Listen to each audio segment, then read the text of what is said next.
Okay, this one's from Andrea. Andrea says, how do you do body work and energy healing without absorbing the darkness another has?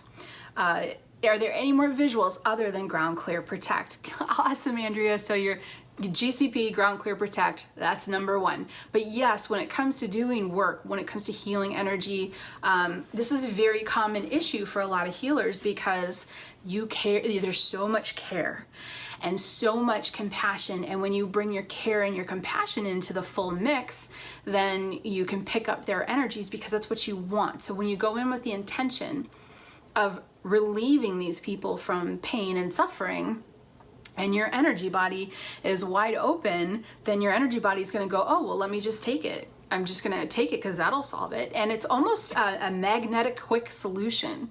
So let's say you're working with a client and you're doing healing work, energy work.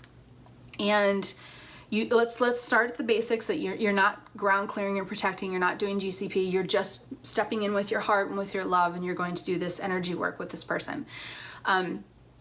And the goal is to relieve them of pain and relieve them of suffering. That's what the universe hears. That's what source hears. That's what your energetic body will respond to. So your energetic body just knows our goal here is that we have to remove the, pain and suffering from this person. So it will, by absorbing it. It's the least amount of resistance.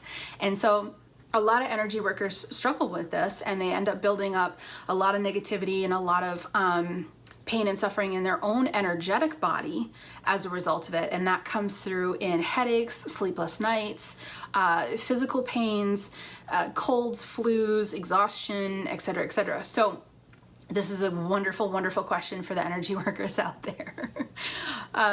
First, GCP, and then, we're gonna go past GCP to add on some other things too, but GCP, ground clear protect. This is, and if you don't have a spiritual protection practice, this one is super excellent because it is really quick, takes 2 to 3 minutes to do. You do it once in the morning, once at night, and it completely restructures the game for you. And in essence, what that is you're gonna have a protective bubble around you that filters. It doesn't protect, it doesn't block, it filters. It is like an intelligence source around your energetic body, sitting, I want to say it this way, sitting your energetic body down and saying, now listen, absorbing their pain isn't going to be the smartest because then eventually we can't help other people. So instead, this protective shield is going to say to your energetic body, don't absorb the pain and suffering. We're going to allow the energy coming out and the darkness coming out and the pain and suffering that they're letting go. We're going to allow that to go somewhere else. We're not going to take it in because we know we're going to be the strongest at that point. So GCP is a great way to start. More than that, however, is you can set up almost like a grid, an intention grid around your office space or wherever you're doing this healing work. Works remotely as well. Just set it up around you. When I do remote readings, I do this. And it's like a large box around your office, and it's an intent. So you just imagine this, beautiful box, cubing you up into the office, and then set the intent for that grid to hold the perfect energy to support your client in the best way possible. Allow the energy in that grid to absorb the energy that they are releasing and ready to release, and also to transform that energy, the pain and suffering that's come off of them, into light, and then release it.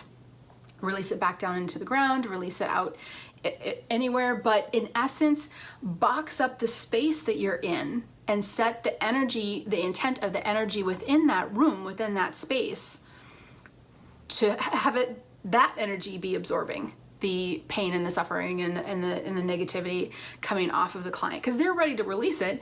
They're with you saying, please help me, I'm ready to get rid of this. Well, awesome. Set up the room. The energy in the room absorbs it. Your energy doesn't absorb it because you've set it up that way.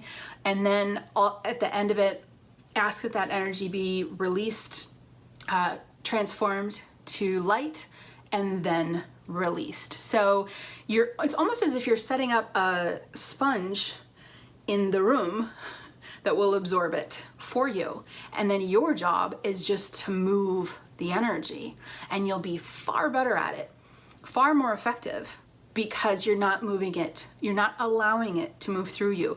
And it's not even allowing. There's no like, oh, I did this or I did that. It's not that at all. This comes down to caring and loving your client and loving them as a soul and as a spirit and as a person here and caring about them.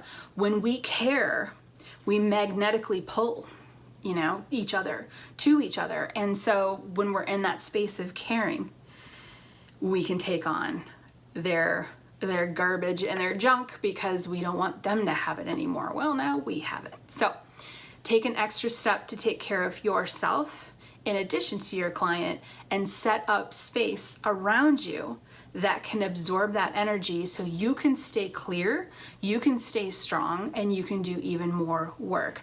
Now, I want to end this with a little bit more discussion around caring. And this is a little bit of a conundrum, but trust me, it works.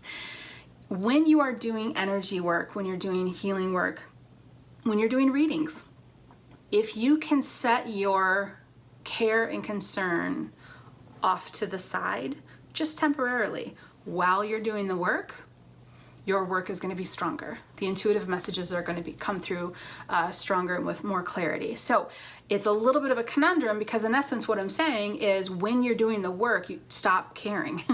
Stop caring about that person while you're doing the work. But it makes sense if you think about it at a deeper level.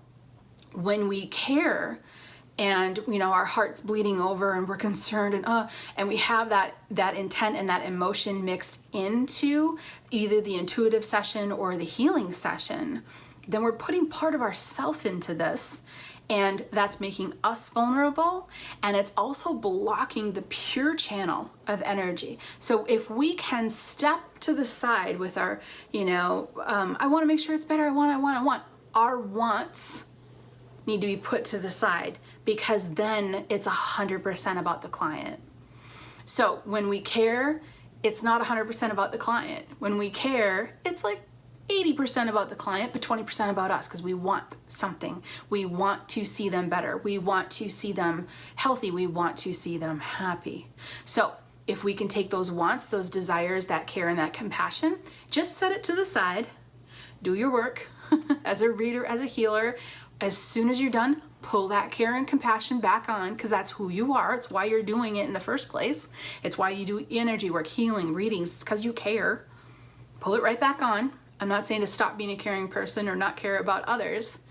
Just during the session, put your wants and your desires for that person off to the side so it can be 100% about them. That is the best way to care. That is the ideal way to care when it comes to intuitive work, energy work, healing work. Allow that moment to be 100% about them.